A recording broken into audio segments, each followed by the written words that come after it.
El cursor parpadeaba con una paciencia cruel, un pequeño faro en un océano de blanco. Cada destello era un latido, el pulso de un tiempo que se me escapaba, de una historia que se negaba a nacer. El zumbido de la ciudad se filtraba por la ventana, no como una sinfonía de vida, sino como un ruido sordo y constante que ahogaba mis pensamientos. Sirenas lejanas, el murmullo del tráfico, fragmentos de conversaciones ajenas. Todo era ruido, todo era una distracción vacía. Mis dedos, antes tan ágiles, reposaban inertes sobre el teclado, extraños a su propia función. Alrededor de mi escritorio, montañas de papel arrugado eran el único testimonio de mis intentos, monumentos a frases que morían antes de tener sentido.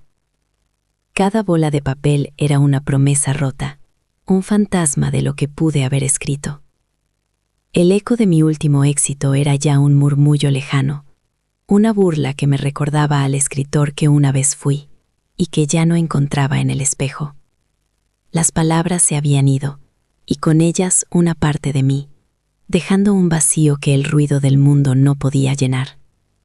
Necesitaba silencio, no la ausencia de sonido, sino un silencio con peso, con historia, un lugar tan vacío que me obligara a llenarlo con algo mío. Fue en una de esas noches interminables, navegando sin rumbo por la red, cuando la encontré. Una fotografía en blanco y negro de una granja aislada, casi devorada por la niebla y el tiempo. La descripción era escueta, casi una advertencia. Un lugar abandonado, famoso no por su belleza, sino por sus leyendas, por las historias de terror que los lugareños susurraban sobre ella. Un lugar donde nadie se atrevía a ir. Una idea descabellada floreció en la aridez de mi mente.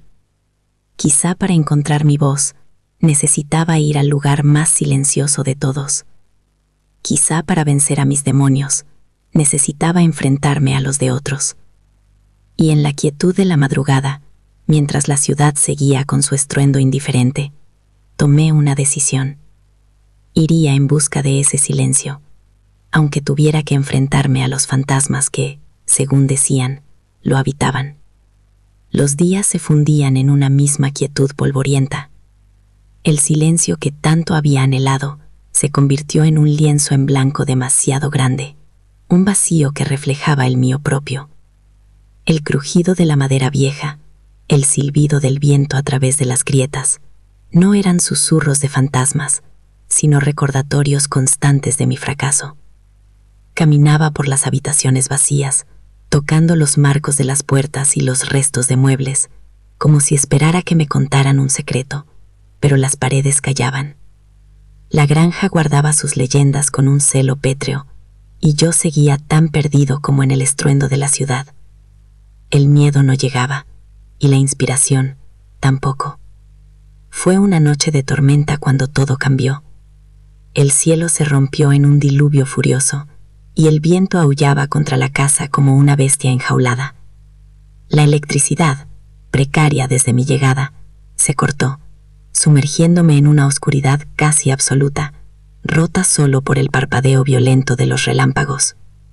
Fue uno de esos destellos el que iluminó algo que no había visto antes, un crujido anómalo bajo mis pies, una tabla suelta en el suelo del dormitorio principal, ligeramente levantada por la humedad y el paso del tiempo. Movido por un impulso que no era curiosidad, sino una especie de desesperación, me arrodillé y forcé la madera con los dedos. Debajo, en un pequeño hueco oscuro, mis manos encontraron la superficie fría y astillada de una caja de madera. Al abrirla, esperaba encontrar algo acorde con las leyendas, algo que me helara la sangre.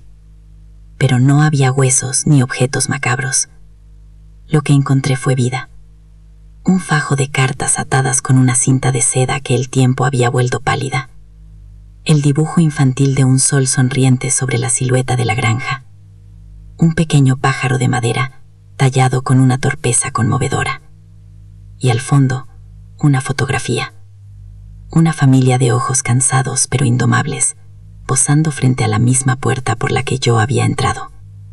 Encendí una vela y empecé a leer. Las cartas no hablaban de apariciones ni de terrores nocturnos. Hablaban de la sequía, de la enfermedad de un hijo, de la esperanza puesta en la próxima cosecha.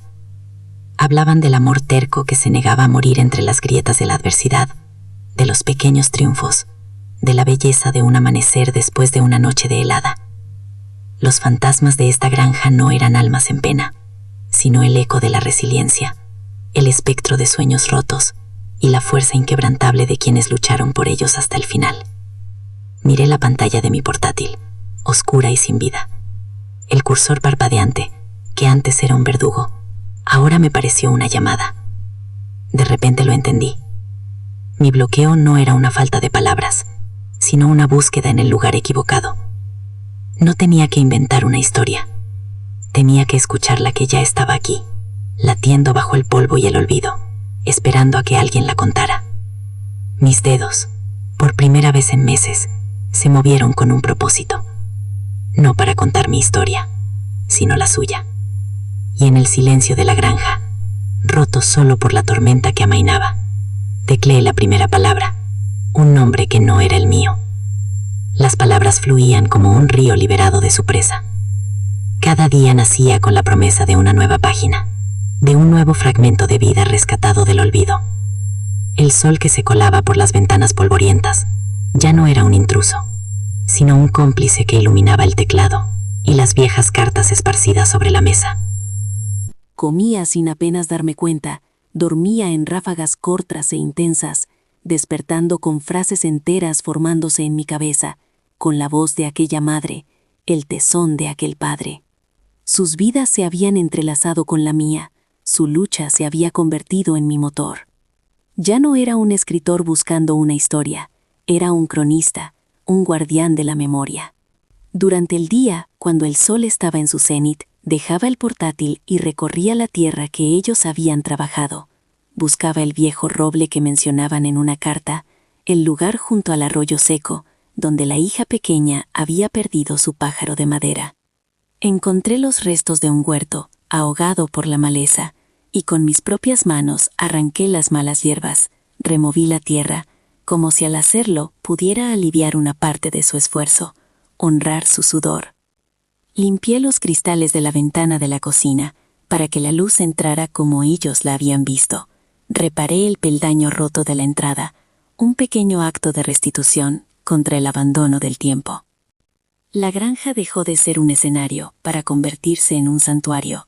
El silencio ya no era un vacío, sino un espacio lleno de ecos significativos.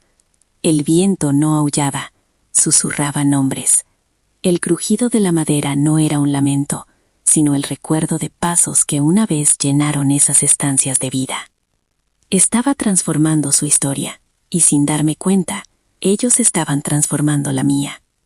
El miedo se había disuelto, reemplazado por un profundo respeto, por un propósito que me anclaba a la tierra, a la realidad, de una forma que el éxito literario nunca había conseguido. El manuscrito crecía, página a página, un monumento de tinta y papel a una familia anónima, y con cada capítulo que cerraba, una parte de mi antiguo yo, el escritor cínico y bloqueado, se desvanecía. Había encontrado algo más valioso que la inspiración. Había encontrado la conexión. La última frase se posó en la pantalla al atardecer, con el cielo teñido de un naranja intenso, casi irreal. Un punto final. Un suspiro profundo. Había terminado. La historia de aquella familia volvía a respirar. En ese instante de paz absoluta, de misión cumplida, un sonido extraño rompió la quietud sagrada del lugar. El crujido de grava bajo el peso de unos neumáticos, un ruido que no había escuchado desde mi llegada. Un motor se apagó, seguido por el portazo de un coche. Alguien estaba allí. Alguien había llegado hasta el final del camino olvidado. Mi corazón se detuvo un instante, un latido suspendido en el aire denso y cargado de historia. Me levanté lentamente. El crujido de la silla fue un sacrilegio en la quietud. Caminé hacia la puerta. Cada paso sobre la madera era un eco de los pasos que yo había imaginado, de las vidas que había transcrito. Giré el pomo de latón, frío al tacto, y abrí. Frente a mí, Recortada contra el cielo crepuscular, había una mujer. Sus ojos, de un azul profundo y fatigado, recorrían el porche, la fachada de la casa, con una mezcla de reconocimiento y extrañeza, como si estuviera viendo un recuerdo y una ruina al mismo tiempo. Sostenía entre sus manos el marco de una vieja fotografía, la misma que yo había encontrado en la caja. No hizo falta que dijera nada. Supe quién era.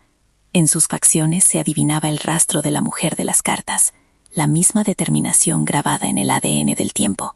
Era la bisnieta del sol sonriente, la heredera del pájaro de madera. Vino buscando fantasmas, leyendas susurradas de generación en generación, pero lo que encontró fue a un extraño en su umbral, un hombre que parecía haber estado esperándola toda la vida. La invité a pasar, le ofrecí un vaso de agua y le entregué el manuscrito. Sus dedos rozaron las páginas con una reverencia que me conmovió. Vio cómo las palabras de su bisabuela, sus miedos y sus esperanzas, se entrelazaban con la torpe caligrafía de su abuela de niña, con el relato del esfuerzo de su bisabuelo. Vio su historia, no como fragmentos perdidos, sino como un tapiz completo, tejido con la tinta de mi redención. Lloró en silencio, no de tristeza, sino de gratitud, de reencuentro. Y en ese momento, el último espectro de la granja, el del olvido, se desvaneció para siempre. Me marché al amanecer, dejando el manuscrito sobre la mesa de la cocina, junto a la caja de madera y las cartas. Ese era su lugar. Mi nombre no figuraba en la portada. Yo no era el autor, solo el canal, el oyente que por fin había aprendido a callar. La granja ya no era un lugar de silencio y aislamiento. Se había convertido en un faro de memoria, un punto de conexión entre el pasado y el futuro. Y yo ya no era un escritor bloqueado, un hombre que huía del ruido. Me había encontrado en las voces de otros. Ahora entiendo que el mundo no está lleno de vacío, sino de historias que esperan ser escuchadas. Están en las paredes de las casas viejas, en las arrugas de un rostro anciano, en el silencio entre dos latidos. No necesitamos inventar héroes ni monstruos, solo tenemos que detenernos, apartar nuestro propio ruido y escuchar con el corazón. Porque la inspiración no es una musa caprichosa que nos visita desde el cielo, es un eco que nos llega desde la tierra, la voz de aquellos que vivieron, amaron y lucharon antes que nosotros. Y encontrar nuestra propia voz, a veces, es tan simple y tan profundo como tener el coraje de contar su historia.